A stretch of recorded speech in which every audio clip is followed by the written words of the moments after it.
published the results that pregnant women who had higher perceptions of HIV-related stigma at baseline, so perceptions of stigma out in the community and have negative attitudes about people living with HIV, were half as likely to give birth in a health facility after adjusting again for other important predictors of health facility delivery.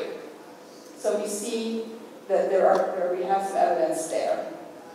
Now, what I want to talk about a little today is in the postpartum interviews, we were able to ask those women who did test HIV positive, have you actually experienced stigma and discrimination? And so these were 156 HIV positive women that were in our postpartum sample. And you can see that overall 61% of women reported that they had experienced some sort of stigma. And we of course have a complex measures of stigma that look at different types. And interestingly, I was somewhat surprised that actual experiences of discrimination from the community were rarely reported by these women. You may think even a little bit is actually very bad, but only 5% reported social isolation, only 9% reported fear that they were treated badly because people were afraid of being infected by them. 4% reported verbal abuse from the community, and 12% reported work-related discrimination. But the majority of this 61%, 51%, that is actually what we call self-stigma or internalized stigma. And these are the items that we use to measure self-stigma. So things like, because of their HIV status, I felt completely worthless. I felt ashamed of having this disease. I felt that I'm no longer a person. I felt that I brought a lot of trouble to my family. And I felt that I did not deserve to live. So these are pretty sad statements. But 51% of the women in the sample had some degree of this self-stigma. And so when we looked at that, because we focused on that because that was the majority of what women reported.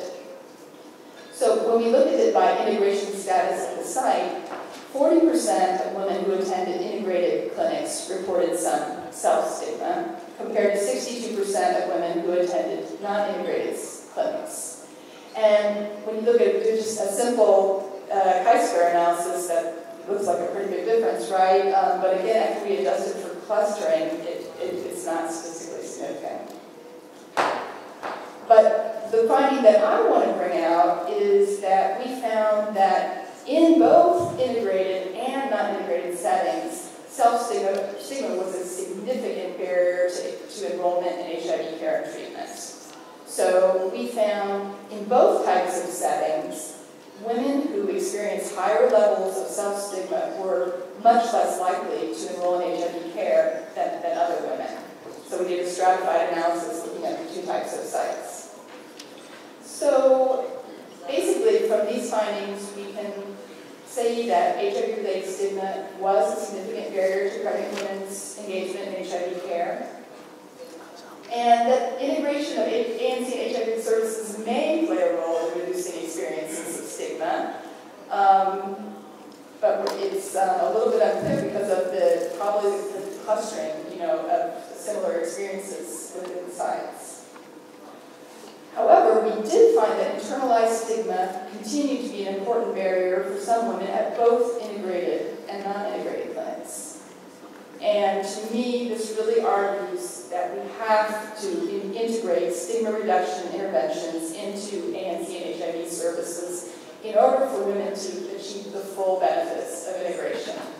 So I'd be happy to discuss this more later, but this is my argument is that integration is not enough. So we'll get to that in the discussion section. So I'm going to continue a little bit now here to give a few overviews and summing up statements. First, I just want to point out some of the limitations of the SHAPE trial. As Dr. Washington has already pointed out, this was a real-world trial, and the only sources of data that we really had to rely on were often very incomplete medical records and the registers as the sites. These through our data sources, and we struggled. Then there were issues that just the struggles that sites go through, any kind of health facility with insufficient staffing, lack of supplies. So this happened during the course of the study and affected the quality of care in both arms of the study. Including the fact that often the sites did not have the adequate systems for obtaining baseline and follow-up CD4 counts for the pregnant women involved in our study. So we didn't have those outcomes. Our study took a little bit longer to take than we had initially proposed, which kind of drew out the whole period for this whole thing. I mean, partially because the HIV prevalence was a little bit less than when we first wrote the protocol, which is a good thing, I guess. And that a lot of people were already on care.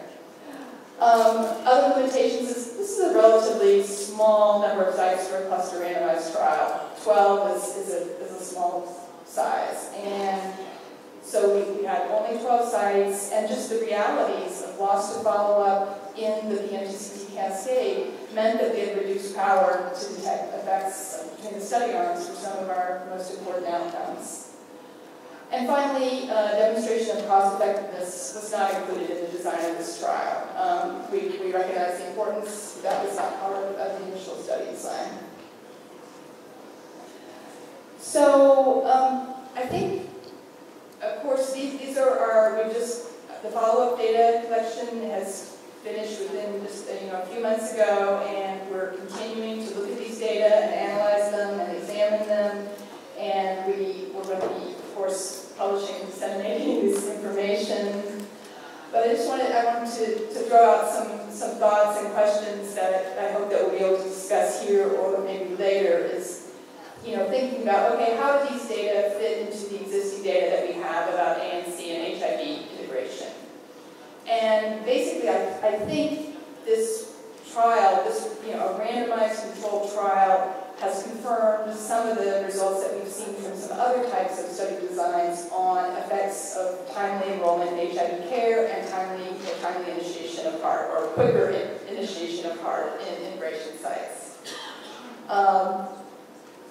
But I'd like to hear some other thoughts. The other question that we sort of thought for the group is, so, how can we really take the best advantage of these operations, research, and implementation science studies, given the challenges that we have with data quality and collection and regular medical record systems at the sites that we're working at, and how do we do that? And finally, what are the policy implications of these results, both for Kenya and other sites? And I think, for me, the main take-home message is that integration can have important benefits in improving service uptake for women and infants, but that integration is not enough, and that we need to look at the demand side barriers in women's lives that prevent them from being able to adequately take advantage of these services. But I'd also like to hear from the group other thoughts. So maybe I'll just quickly do acknowledgments before we open up for questions. Okay. So of course these studies are a huge team of people that make amazing contributions throughout the study, and these are just some pictures of the clinic and community health assistants who work at the sites, and especially for the MAMA studies, were directly involved in data collection. And so we have to thank all of our study participants in the Migori, Rango, and Niatiki districts. We have to thank the great support of FACES leadership and staff. This is really a joint effort. And the support of the Nyanza Provincial Ministries of Health, who supported us all the way. We have a big team of study coordinators. We have also a team of data analysts and the data team who worked on the medical record and register data that we were able to use. And I want to give a special recognition to Kevin Orr, who is the main statistical analyst for this trial and has done an excellent job of pulling all these results together.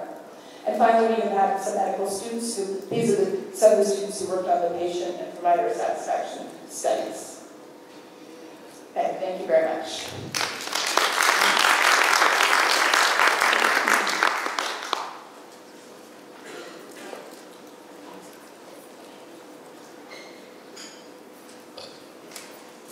Thank you to this excellent group of speakers. In the interest of time, I think we only have 5 minutes for questions, so